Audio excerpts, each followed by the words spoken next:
We make things. We use our hands, minds, and machines to build, to fix, to improve. We're known as do-it-yourselfers, home improvement fans, fix-it fanatics, inventors. At our core, though, we're all makers. So let's jump in and make something.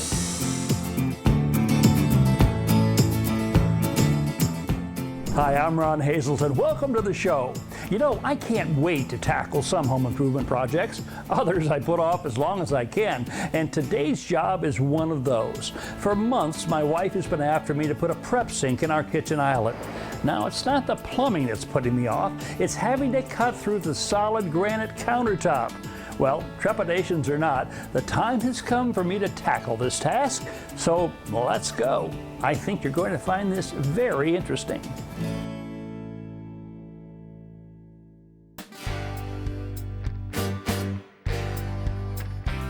Now, to my way of thinking, this is a perfectly good granite countertop on the kitchen island. And the thought of putting a hole in it makes me kind of shudder. But that's exactly what my wife Lynn wants me to do. She says that because we have the oven, the cooktop, the microwave, the dishwasher, and the sink all clustered over here in this corner, that we create an enormous traffic jam. And she's asked me to put a prep sink down on the far end of the island. Now, I resisted this idea for quite some time, but then, being the smart husband that I am, and knowing that I have an anniversary coming up, I've decided to send her off to the spa for the day and surprise her. Greg Pia, a third-generation stonecutter, has agreed to do the surgery.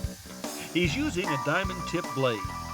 The water cools and lubricates the blade and helps keep the dust down. Step one is to cut out the four sides of the opening. Next, Greg makes angled cuts at each corner, leaving only small bits of the stone holding the cutout section in place.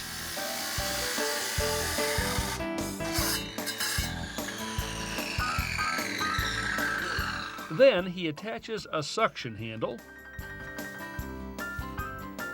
gives the stone a few taps with a dead blow mallet, and out comes a rather hefty chunk of granite. To finish the opening, he switches to a smaller tool and extends the cuts as far into the corner as possible. That done, the remaining corner pieces break away with a couple of taps.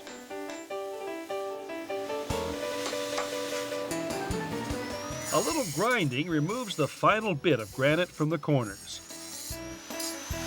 Now I can remove the dam that kept the water from flooding the countertop.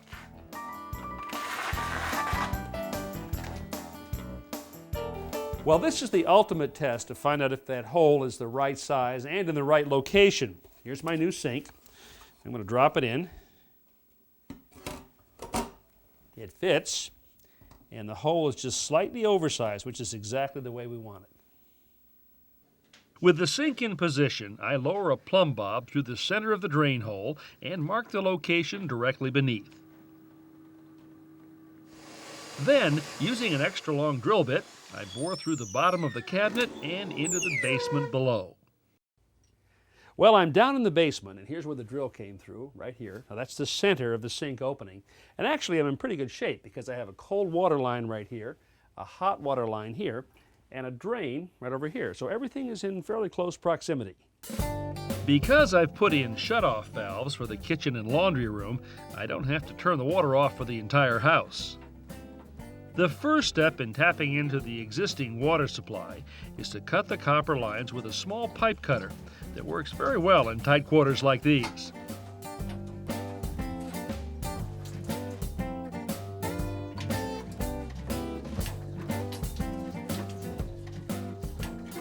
Then I make a second slice and actually remove a small section of pipe.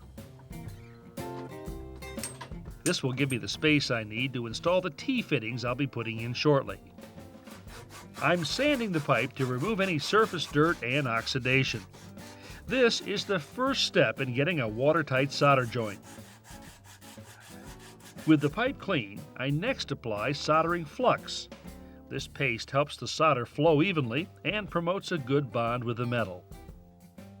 The inside of the fittings also needs cleaning, and this I do with a metal brush made just for the purpose. Once I finish the cleaning, I coat the fitting with Flux 2. Now I can slip the pieces together.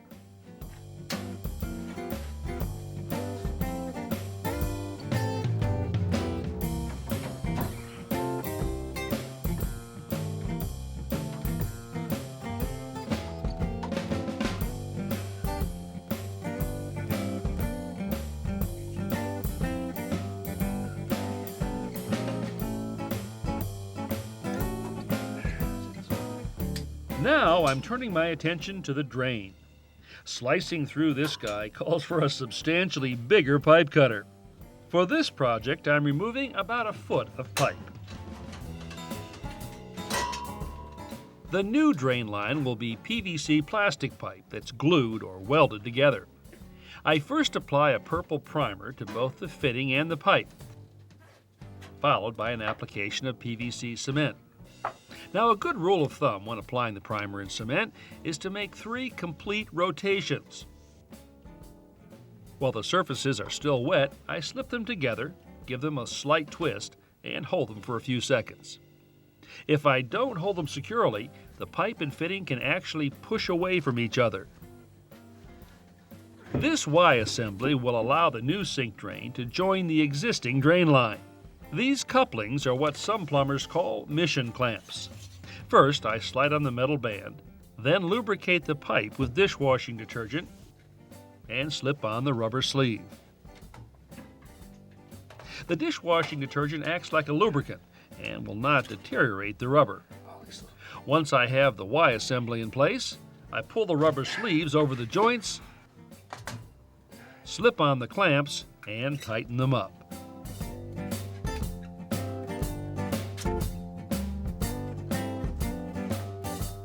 This perforated copper hanging strap will help support the drain, taking any strain off the coupling. Now I'm back upstairs drilling the holes for the water supply lines. This long shaft spade bit is the perfect tool for this.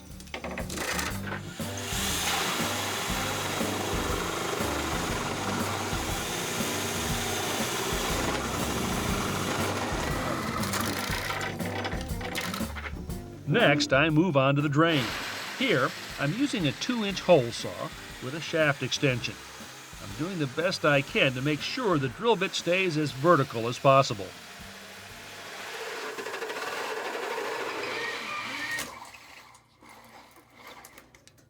Now I need to put in the run of pipe that will connect the drain and the water supply lines to the sink. I want to do a dry fit first to make sure that all the pipe is cut to the proper length. Then I'll go back and cement or solder it in place.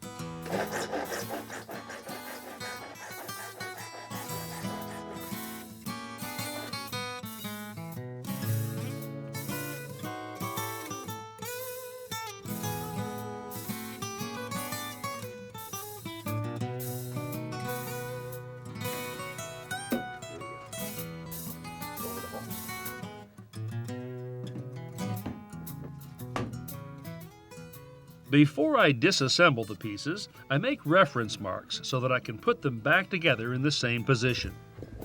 Then I glue the assembly together.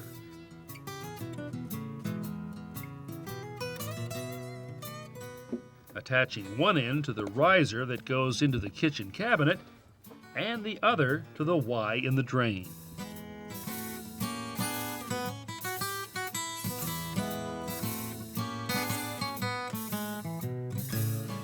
Finally, I check to make sure there is a gradual downward slope to the drain. Now I can fit the copper pipe together.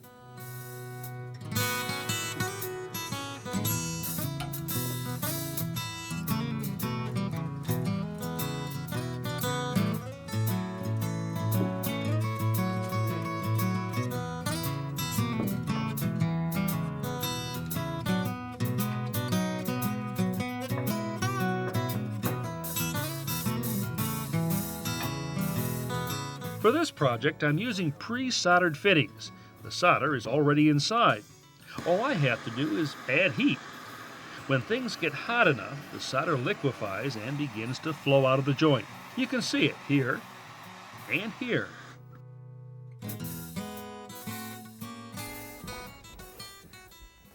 All the connections are made in the basement. The pipes are all coming up into the cabinet.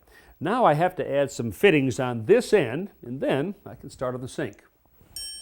First, I'm installing what's called a sanitary T. The sink drain will attach to this later. Above the T goes a vent, and at the bottom, a trim escutcheon. Next, I cut off the water lines, install escutcheons on these, slip on the shutoff valves, and tighten the compression fittings with a wrench. With the heavy part of the plumbing done, I've taken a break and gone to the Home Improvement Center to pick up my new faucet.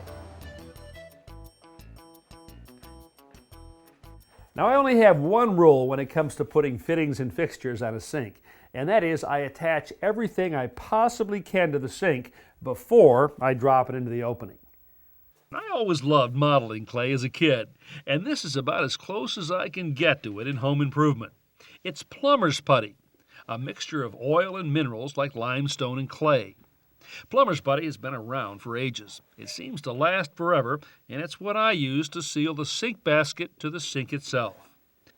On the underside of the sink, I place a rubber seal, an anti-friction fiber washer, and the lock nut. This basin nut wrench has only one purpose in life, and this is it. With the basket snugly in place, I lift off the excess plumber's putty. Here's my new faucet. To install it, I drop the water lines through the hole,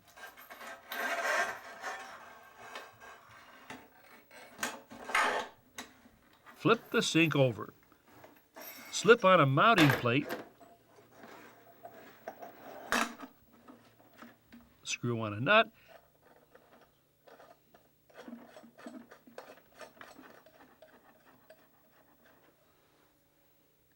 and then tighten it up using a plastic socket that came with the faucet set.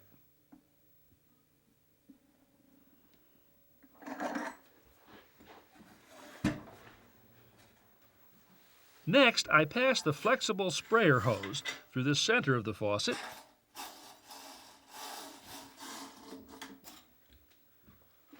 and connect it on the underside. Now, if you ever tried to put all of these fittings on a sink after it's in place, you'll appreciate exactly how much easier it is to do it this way. I'm ready to drop this in the opening now. I just need to put some silicone sealant around the edge.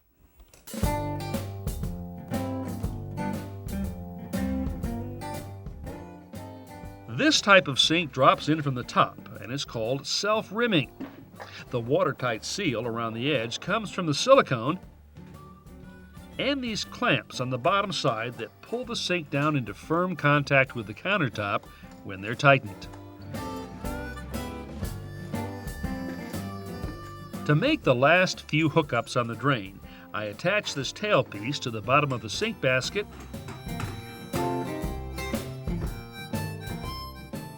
slip on the P-trap,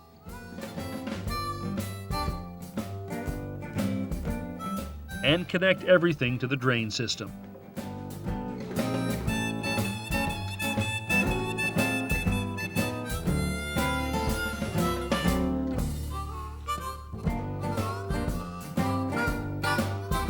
On the water supply side, all I have to do is screw on the lines from the faucet, snug them up with a wrench, and turn on the water.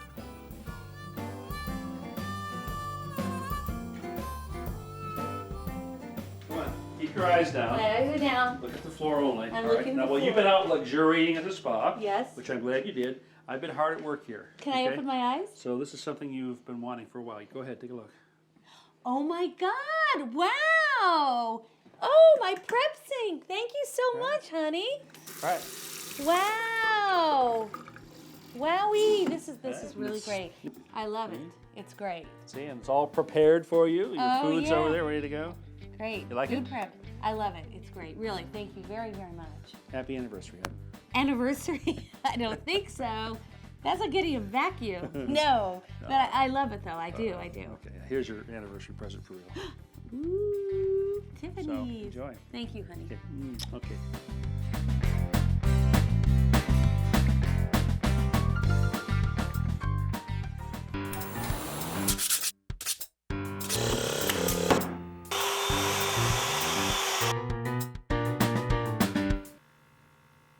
Ah, the wonderful world of laser levels.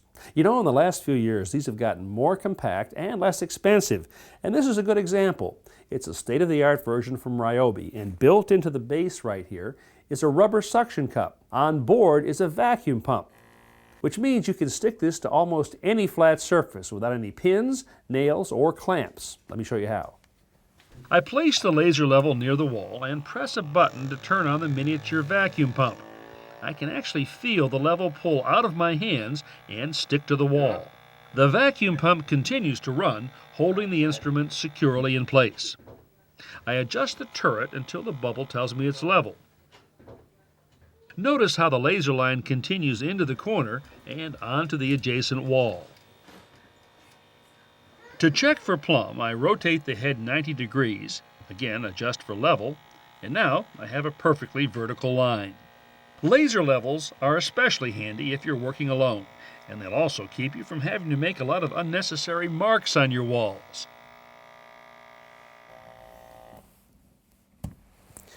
Well, I guess you could say that the laser is changing the way that we look at the world, including home improvement, and that's on the level. You know, I really like pegboard storage. Get your tools out where you can see them, they're convenient to reach, and they're very flexible. You can change it around as you like. But one of the things that's kind of bugged me about pegboards is sometimes the hangers themselves come loose when I'm trying to put a tool back or take it down. Well, here's a new product that solved that problem. This tool holder is made by Talon. Now it engages the pegboard in 3 places, here, here, and here. Once it's in position, if I push this screw in, you see it spreads these 2 wings right here and locks the entire thing in place. Let me show you how it works.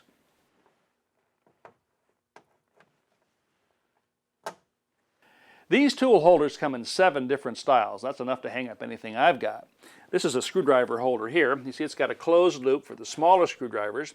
For the larger ones, all I did was cut the front of the loop, and then it just sort of, the shaft just slides in from the front like that. This is the plier holder over here. Oh, it's just about any kind of plier I can think of. This is a short elbow, good for box wrenches. This is a long straight bar here. Works for things like my crescent wrench. This is a long straight bar. Drop my drill right in there. And then these are curved hooks that are pretty much perfect for a hammer and saws. Well, that's going to work out just fine, and the best part about it is anytime I take a tool down or put it back, I don't have to worry about those hooks going anywhere. I guess you could say I've got about the perfect pegboard. Once you've rolled a surface like this, come back and do what's called striking off, and that means to take your roller, begin at the top, and go all the way to the bottom, one long stroke like this. This will take out any roller marks and leave you with a smooth, clean, professional-looking surface. To view today's projects again and countless more, go to HouseCallsDIY.com. Step-by-step home improvement tips when you need them. I'm Brian Kelsey. Welcome to House Calls. Join us as we tackle some great home projects, as well as look back at favorites from Ron Hazelton on House Calls.